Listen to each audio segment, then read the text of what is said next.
Have you ever felt like you're living somebody else's dream? You wake up every morning, you study hard, you go to work, you do everything that's expected of you. And yet, at night, when it's just you and your thoughts, there's this emptiness inside. I want you to be honest with yourself right now. Have you ever looked around and thought, I've done everything right, so why does it feel so wrong? That's exactly how a boy named Daniel once felt. He grew up in a small village surrounded by fields, where everyone seemed to know exactly what his life should look like. His father wanted him to be a doctor. His teachers said he had the brain of an engineer. His friends told him government jobs were secure, or maybe he should try going abroad. And Daniel? He nodded, he smiled politely, and he followed along, because that's what good kids are supposed to do. But deep down, something was missing. Every day he worked hard. Every day he tried to impress everyone, but inside his heart felt tired, like a candle slowly burning out. And maybe right now, as you're listening, you're realizing you've felt that same tiredness too. One afternoon, Daniel was walking home from school when he heard music and voices coming from the village square. There was a small event happening. On a simple stage stood a young man in a black t-shirt and jeans, holding a microphone. Daniel stopped to listen. The man said, "I used to study law. Everyone told me it was the safest career. But every morning, I woke up unhappy. I always loved coding, building apps, solving problems with technology. So one day, I made the scariest decision of my life. I dropped out of law school. And now, I run a tech company serving clients in 5 countries. Every day, I wake up excited.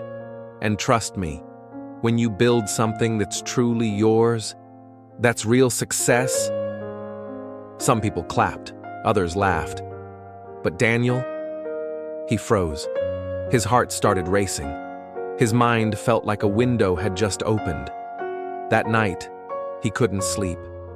He thought about all the years he'd done things only because someone else told him to. He remembered how, as a child, he used to take apart old radios just to see how they worked, how he built a tiny fan with scraps of wire when he was only 10. But no one ever said, "Daniel, you're good at this. Maybe this is your path." Instead, they said, "Be like him.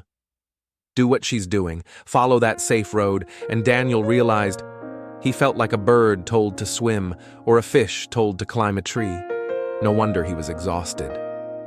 So the next morning, with fear in his chest but fire in his eyes, Daniel went to his father and said, "Dad, I love you.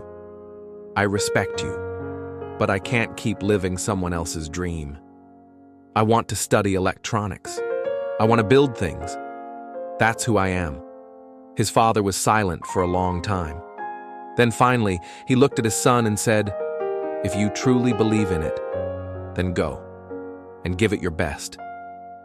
That one conversation changed Daniel's life forever. The journey wasn't easy. In fact, it was harder than anything Daniel had faced before. He didn't have money for fancy schools, so he studied on the internet. He borrowed books. He repaired broken machines in his neighbors' houses. At night, under a dim lamp, he taught himself how to fix circuits, how to program, how to build small robots. And here's the thing. For the first time in his life, even though the work was exhausting, his heart felt alive. Years passed. Daniel saved every penny. He opened a tiny phone repair shop in his village. At first, people were skeptical. Some mocked him.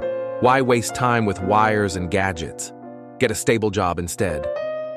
But slowly, word spread. His work was reliable. His honesty built trust, and people began to line up. That one shop grew into 2, then 3, Eventually, Daniel launched his own brand of phone accessories. The very people who once mocked him came to him for jobs. But here's the most beautiful part. Daniel didn't just build a business, he built opportunities. He trained thousands of young people who, like him, once felt lost, pressured to follow dreams that weren't theirs. He gave them skills, confidence, and hope. And today, when people talk about Daniel, they don't just call him a successful entrepreneur.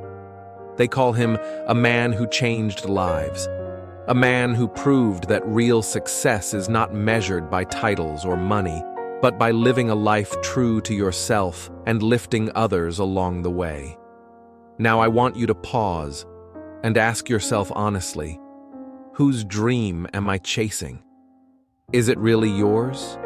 Or is it just what your parents, teachers, or society told you it should be? Because here's a simple truth. If you force a sunflower to grow in the shade, it will never bloom. If you tell a lion to fly, it will only fall. And if you keep living someone else's story, you'll never get to write your own.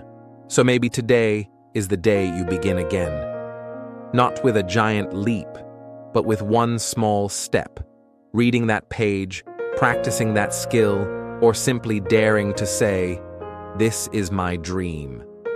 And I will give it my best, because at the end of the day, you don't need to be a genius. You don't need permission from anyone. What you need is the courage to listen to your own heart and the consistency to keep going. And maybe, just maybe, like Daniel, you'll discover that the life you've always wanted was waiting for you to stop chasing someone else's dream and finally start chasing your own.